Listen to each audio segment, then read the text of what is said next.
Hey guys, it's Selkie. So this is chapter 2 of my manuscript, Jackie. Chapter 2. Here we go. It was only a few weeks until my birthday. I was counting down the days on the calendar in my bedroom. 3 weeks until my birthday, my birthday, my birthday. I would sing and skip around the unit. 2 weeks for me, yeah. I'd always finish on a high note. I usually wasn't this excited about my birthday, but Mum had promised us something great this year, and I knew it'd have something to do with leaving the park. What else could be as exciting as that? Jacinta, school time. Ever since I could remember, Mum had been my teacher. She didn't want us at the local schools. She said one was full of bullies and the other was full of Catholics. What's a Catholic? I'd ask, forgetting I'd been given the answer before. Catholics are people who believe in invisible things because they don't want to believe in themselves. That's all she'd say, and I'd just nod like I understood. Okay, Sint, have you done the homework I set for you? It was basic times tables, which I'd planned to do on Saturday, the day I got my first bee sting. I haven't done it, I said. She pursed her lips and tilted her head. I knew she was disappointed. Jacinta, I set homework for you so you can grow up and be something smart and get a good job. What, like a checkout chick? Michael was in the doorway with his arms crossed. Michael, don't be such a rude little what? Little shit? Little brat? Pain in the... That's enough. Go to your room. It was the only time I ever saw Mum yell at Michael. You can't make me. He was right, she couldn't. He was nearly 15 and almost as tall as her. You want to learn something, Jacinta? You won't learn anything from her. He pointed at Mum. Her eyes widened and her jaw went tight. Get out! You get out and don't ever come back. Fine, I'm gone. I'd rather live on the streets than in this shithole. He slammed the door and Mum started to cry.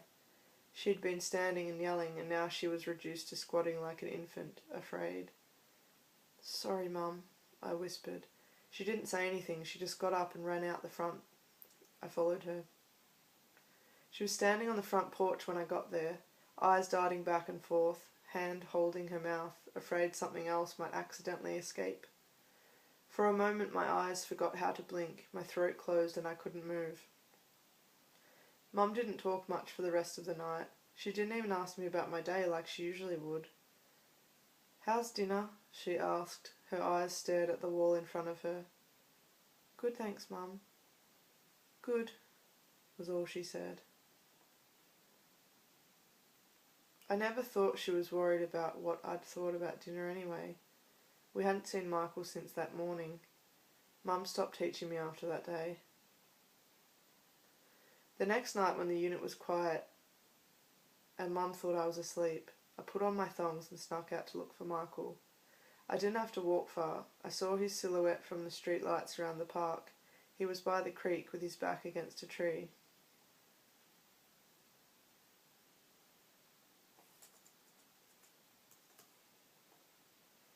Michael, I whispered, squinting into the shadows. What do you want? He didn't turn around. Where did you go? Mum's not talking and it's really weird. I think she's worried about you. Yeah, right, he huffed. She is. She didn't even ask me how my day was. Poor princess, he rolled his eyes. I'm not a princess. I'm just like you. You are not like me, okay? You will never be like me. It was getting cold. The wind swept beneath my arm hairs, raising my skin to unreadable braille. Well, come in soon. Come inside soon, okay? He didn't answer. Michael? I began to walk across the crunching gravel, turning one last time. I was so mad he'd made Mum angry. Fine, don't come then. See if I care. I took a deep breath and walked away. I snuck back inside. The next day I went over to Norma's because Mum had been called into work. That brother of yours, Norma started, he's got the whole park talking. What do you mean? Your mum's not at work. She's down at the cop shop filling in a bloody missing persons report, isn't she? My throat closed, my tongue yanked backwards. Why? Where's Michael? Well, I don't bloody know, do I? He scared the daylights out of that mother of yours. I saw him last night, though. Well, why didn't you say anything sooner? She grabbed my arm, my skin pinched. Go around the other side, she said when we reached her car. It was an old Volvo, a brown ugly thing Michael and I had nicknamed the Big Pooh. Norma hopped in the car and I felt my side of the car lift up with her weight. "Put your seatbelt on," she squawked. I'd only been in a car once. It had been ages since then and Mum didn't have her licence because Dad used to drive us everywhere. Norma sped forward and stalled. She hardly ever drove, so she wasn't very good at it. My seatbelt choked me at least 3 times before she got the hang of it. She pulled over when we reached a white building a few streets from the park. There were 2 big glass doors and a blue sign on a pole that said police. We hopped out of the car and Norma dragged me inside. Mum saw us and her forehead went wrinkly. Norma was out of breath and my arms still burned where she'd grabbed it. "What are you doing here?" Mum asked, walking towards us. "Jacinta," Norma was still trying to get her breath back. "Jacinta saw him last night," she blurted. "Cint, is it true? Did you see him? Did you see Michael?" Her face shook and was patchy red, her eyes welled. "Yeah, last night by the creek," I answered, palms sweaty, dirt rubbing off the edges of my fidgeting hands. "Why didn't you tell me?" she yelled. "I didn't want you to know I was out of bed. He said he was coming back inside." I knew lying was the only way I could get out of something that wasn't my fault. "Of course I'd want to know. I hadn't seen him all day. He could be dead for all I knew," she yelled again. I didn't know what to do, so I started to cry. Mum was freaking out big time. Norma offered to take me home while Mum stayed and talked to the cops a little while longer. I was scared. I started to think he could be dead, I didn't do anything to stop it. And it was my fault, because I'd seen him last.